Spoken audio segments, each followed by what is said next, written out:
You know that feeling when December rolls around and you realize you can barely remember what happened in March? Or when someone mentions something from a couple years ago and you find out it was actually 7? I've been thinking about this a lot lately. This sense that time is slipping, that the years are collapsing into each other, that I blink and suddenly it's been a month. And I used to think this was just what getting older felt like, that time literally speeds up as you age, like some cruel physics joke the universe plays on you after 30.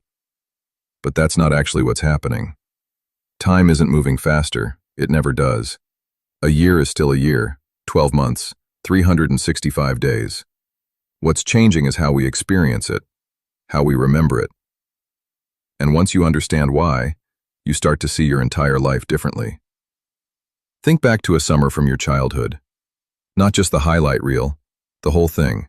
June, July, August. If you really sit with it, those 3 months probably feel enormous in your memory. You can remember specific weeks, specific afternoons, the texture of being bored on a Tuesday, the way the light looked on different days. Now think about last summer. It probably feels like a handful of moments, maybe a trip you took, a few good days, but mostly, it's just gone, condensed into this vague sense of summer happened. 3 months that felt like they passed in 3 weeks. And the strange thing is, you probably lived through just as many individual moments, just as many hours, but somewhere between experiencing them and remembering them, they got compressed, like a file that's been zipped down to almost nothing. This isn't a flaw in how memory works. It's actually how it's supposed to work. Your brain doesn't record everything equally. It can't. If you remembered every single moment with the same clarity, you'd drown in information. So instead, your brain makes choices. It decides what's worth keeping in detail and what can be summarized. And here's the thing. It mostly keeps the new stuff, the unexpected stuff, the things that stand out. Everything else gets compressed into patterns, which means the more routine your life becomes, the less your brain bothers to remember it. When you were 7, almost everything was new. The first time you stayed up past midnight. The first time you rode your bike to a friend's house alone. The first time you realized adults could be wrong about things. Every first carved itself into memory because your brain had never processed it before. But now? How many truly new experiences did you have last month? I don't mean good experiences, I mean new ones. Things your brain had to actually pay attention to because it didn't already have a template for them. For most of us, the answer is, not many. We wake up in the same bed, make the same breakfast, take the same route to work, sit in the same meetings, come home, watch something, sleep.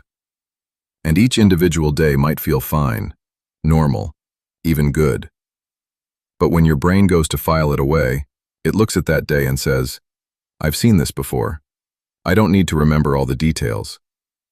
So it doesn't. And that's how a whole year can vanish. I remember reading about someone who studied this. Time perception, memory, all of it. He said something that stopped me cold. He said, the reason childhood feels so long is because you're constantly learning. The reason adulthood feels so short is because you've stopped. Not stopped learning facts or skills necessarily, but stopped encountering genuinely new experiences that force your brain to pay attention. When you're a kid, a week can feel like forever because you're cramming it full of firsts. First time swimming in the ocean, first time losing a tooth, first time understanding a joke. But as an adult, a week is just Monday through Friday, maybe a decent Saturday, Sunday evening dread. Your brain processes it, files it under normal week, and moves on. And 6 months later, when you try to remember what you did in April, there's almost nothing there. Because nothing unusual happened. Here's where it gets strange. You can actually feel this happening in real time if you pay attention. Think about the last time you went somewhere completely new, a city you'd never been to, a trail you'd never hiked. The first day probably felt long, right? You were noticing everything, the sounds, the smells, how the light hit differently. But if you stayed there for a week, doing the same route every day. By the end, those walks probably started to blur together.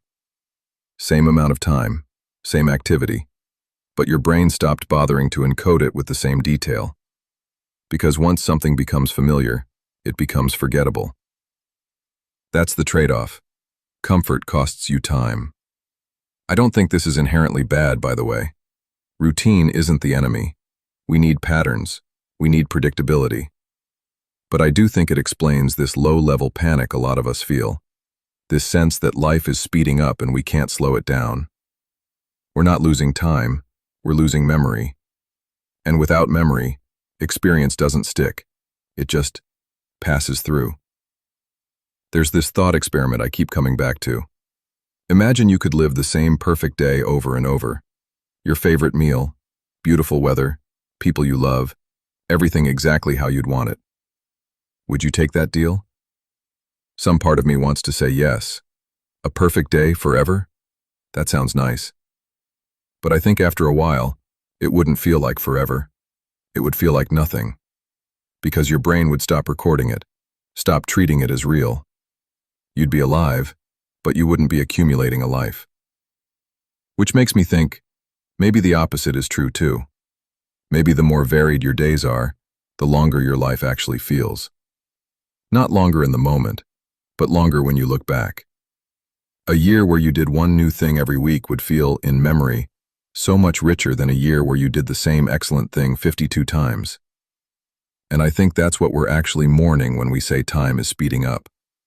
We're mourning the thinness of our own experience, the sense that we're passing through days without them leaving a mark.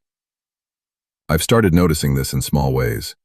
Like I'll have a week where I worked from the same coffee shop every day, came home, made dinner, watched something, went to bed. And by Friday, I genuinely can't tell you what happened on Tuesday. But then I'll have a week where I said yes to something random, took a different route home, had a conversation with a stranger, tried to cook something I'd never made before. And that week, it feels like it lasted. Not because it was more fun necessarily, just because it was more distinct. My brain had something to hold on to. There's this other layer to it too. It's not just about doing new things. It's about paying attention. You can walk the same route 100 times and have it feel like one blurry walk. Or you can walk it once, really noticing, and have it stay with you for years.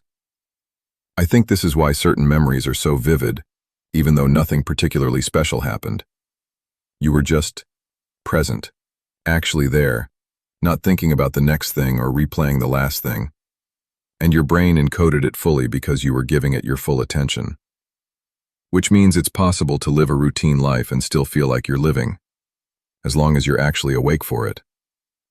But that's the hard part, isn't it? Staying awake. Because routine is comfortable, autopilot is easy, and most of the time there's nothing wrong with the day we're having. It's just the same as yesterday. And the brain doesn't care if yesterday was good. It only cares if today is different. So we end up in this strange place where we can be perfectly content in the moment and still feel like we're losing time. I wonder if this is why people do extreme things as they get older. Quit their jobs, move across the country, take up skydiving at 55. It's not necessarily a crisis. Maybe it's just a correction. A way of forcing new memories into a life that's gotten too smooth. Because if you don't, the years just keep compressing. And one day you wake up and you're 70, and the last 20 years feel like they happened in an afternoon. I don't think there's a fix for this exactly. I don't think you can trick your brain into experiencing time differently just by understanding how it works. But I do think there's something useful in knowing. In understanding that the speed you feel isn't real, that time isn't actually running out faster. It's just that you're not catching as much of it as you used to. And maybe that means you don't need to do something drastic. Maybe you just need to do something different. Not every day, not even every week, but enough that when you look back, there are landmarks, moments that stand out. A conversation you weren't expecting, a place you'd never been, a risk that felt small but turned out to matter. Things that give your brain a reason to remember. Because in the end, that's all we really have. not the time itself, but what we remember of it. I think that's why this feeling bothers us so much.